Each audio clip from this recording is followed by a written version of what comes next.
Guys, it's Miss Alyssa. We are going to read Chapter 9, Chase Ambrose. After the scrimmage, I head down to the locker room to get some player interviews. I arrive just in time to see Aaron slamming the heavy metal door in Hugo's face. He staggers backwards straight into me and lets out a whoop of shock. "Take it easy, Hugo," I tell him. "It's just me." "Hi, Chase," he manages, his voice flattering. "I'm trying to shoot some footage of the team." He hefts his own flip cam. "I thought Miss DeLeo put me on that," I tell him. "Oh, sure, totally," he says quickly. "We were just afraid you might, forget." "What do you mean, forget?" I asked, a little annoyed. He retreats a step, blushing and looking plenty worried. No offense," he stammers. Before I could reply, the door opens and there's Bear. "I told you it was his voice," he shouts. He holds me inside, shutting Hugo out again. "Hugo's with me," I protest. "Ha, good one," Bear laughs. "Seriously, we're covering the Hurricanes for the video yearbook." So Hugo gets in with me. He's grateful, but he doesn't make him very happy. He acts like he's tiptoeing around a minefield. I get some high fives, but the team's not in the best spirits. After all, they just got steamrolled. And when it sinks in and I'm there as a reporter and not to give them the good news that I've been cleared to play, they can't hide their disappointment. "Well, I can't see anything wrong with you," Joey complains. "You're not even in that sling thing anymore." I get it. Joey laid an egg at quarterback today. A good running game would take a lot of pressure off him. "It's the concussion," I try to explain. "The doctor wants me to be really careful." Landon Rubio, the kid with the giant neck I saw on the first day, glances from Hugo to me. "So you have to miss a few games, but what gives with him?" Hugo attempts to point his camera and is beaten back by a hail of dirty sweat socks. I bristle. "The video yearbook is doing a segment on every sports team, including golf and badminton. So when you're not in it, don't come crying to us." "Yearbook?" Joey echoes. "Bad enough you're off the team. Now you're on the yearbook staff?" "Video yearbook," Hugo amends. A snapping towel nearly takes his ear off. "Guys, chill out." Aaron steps between the other players and Hugo and me. "It isn't our boy's fault his doctor's a wuss. Cut him some slack." "That doesn't explain why he's running around with the video losers," Landon challenges. "He's not running around with anybody," Aaron explains reasonably. "He's covering the Hurricanes, man, making sure we look good in that yearbook thing. That's how he's helping the team while he's on the sidelines." "Yeah, Rubio," snorts Bear. "If I had a face like yours, I'd appreciate anyone who can make me look good. So shut up." I jump into a peacemaker. "Believe me, guys, I'll be back as soon as I get the word from my doctor." This makes the team happy, I could tell. Hugo shoots me a strange look, but how can I expect him to understand? He doesn't strike me as the kind of guy who plays sports, except maybe video games. Joey chucks a ball my way. I watch, almost as a spectator, as my hands reach out and snatch it from the air. Reaction time. Okay. Feels good. Like I'm back to an old self amnesia couldn't quit robbing me of. We do a few interviews. The guys are chatty with me, hamming it up for the camera like I'm running a selfie service. Hugo gets mostly one-word answers. When I notice, he mumbles that we can fix it in the editing. I don't see how any amount of editing can fix. Question: what are your thoughts from the upcoming season? A. Good. Then again, I'm just the newbie nobody ever even trusts to show up for my first video club assignment. When we're done, Hugo can't get out of there fast enough. This is hostile territory for him. But me? I feel like I'm home. "Well, I'd love to talk your ear off about the road to NFL glory," Aaron drawls. "But Bear and I have to go water some old people." "Wait, I'm going with you," I tell them. They stare at me like I've just announced that I'm flying to Jupiter. "Dude, you don't have to go," Aaron reminds me. "They cut you loose because you got hurt." "It'll be fun." That falls flat, so I try again. "We're teammates, right? You go, I go." Bear's eyes narrow. "Exactly how much do you remember about the Graybeard Motel?" "Nothing," I reply. He grins. If you want to go there when you don't have to, you didn't just scramble your brains, you knocked them out completely. Come on, how bad could it be? I'm semi-joking, but those two are so stone-faced that I start to wonder, yikes, what is this place? Frankenstein's land? Your call, Aaron says. It'll be good to have you back with us, even if you're nuts. The Portland Street Assisted Living Residence is about a 10-minute walk from school. I know I was on community service hours here before, but the place is brand new to me.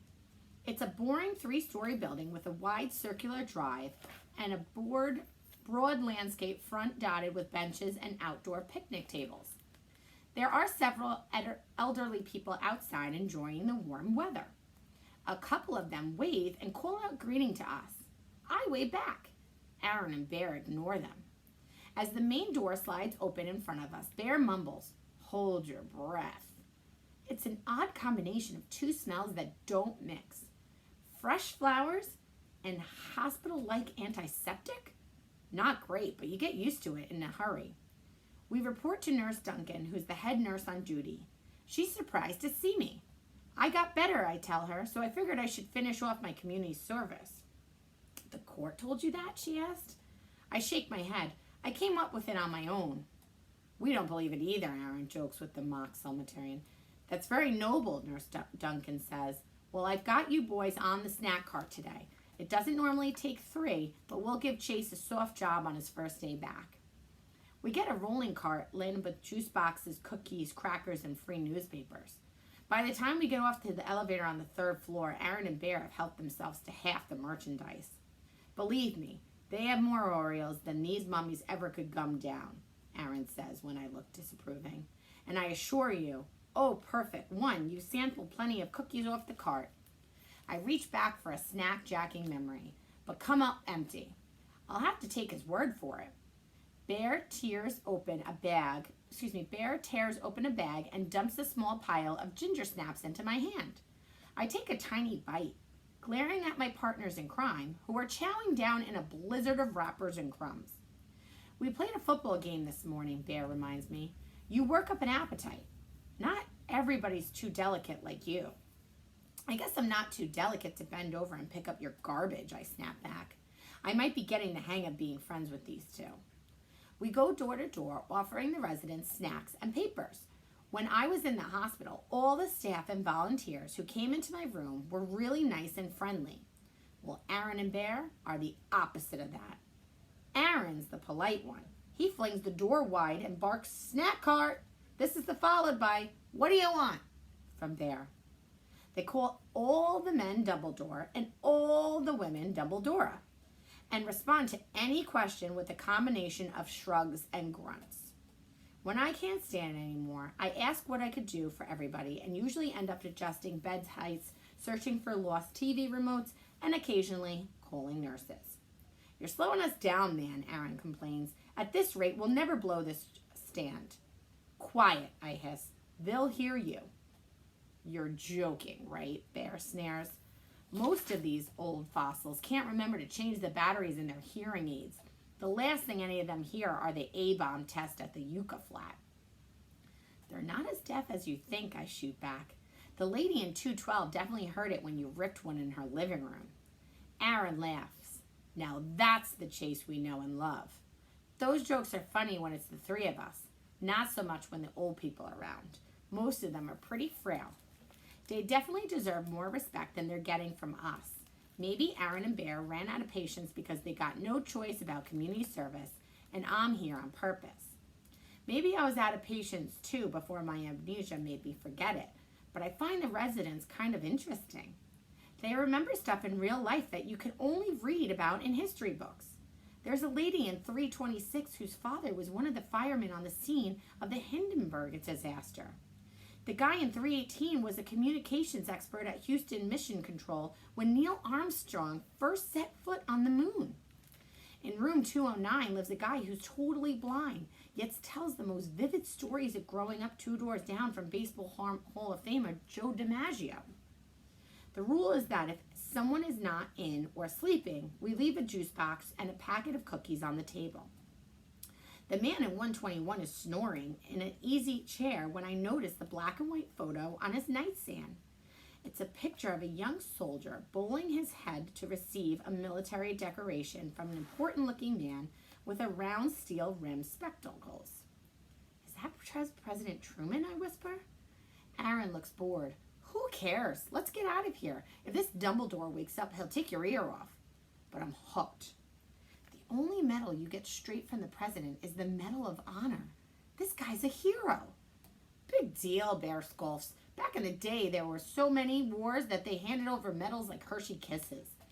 I sigh and start to follow them to the door. I wonder what he did. They don't give out the Medal of Honor to just any old thing. Probably slew a triceratops or something, Aaron suggested with a shrug. Come on, we're almost done. It was a pterodactyl, comes a sarcastic voice behind us. We wheel around. He's sitting up now, an elderly man, a little bent at the shoulders with a shock of white hair. And I slew it with my stone knife. I stepped forward. Mister, that's you in the picture, right? No, it's Harry Truman. Can't you see I'm busy? It takes me half an hour to get out of bed and twice to hold myself across the room with this stupid walker.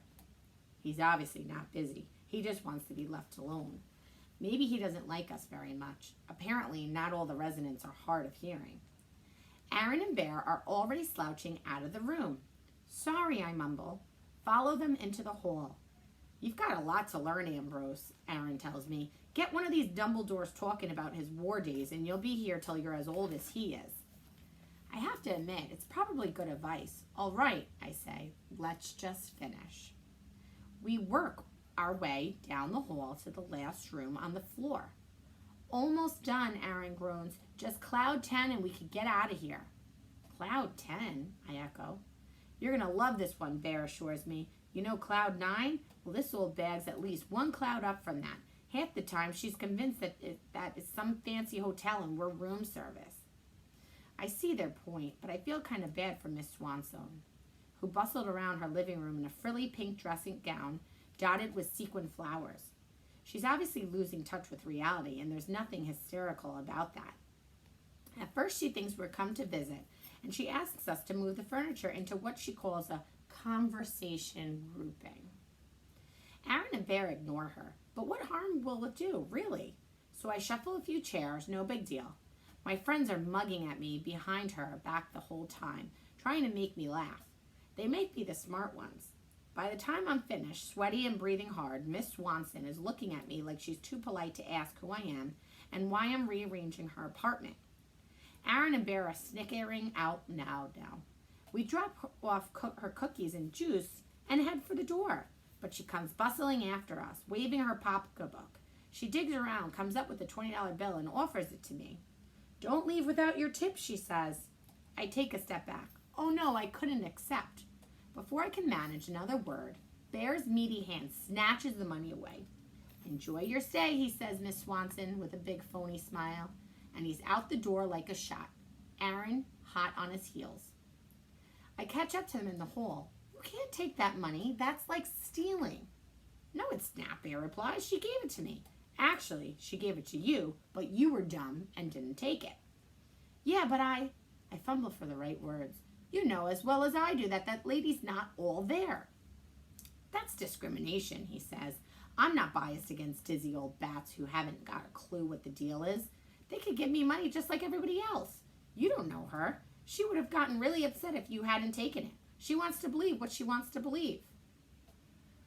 We're not here for kicks, you know, I insist. We got sent here by a judge. If we get caught accepting money from the residents, we could get a lot more community service. Bear rounds on me in a genuine amazement. You don't even have to be here, man.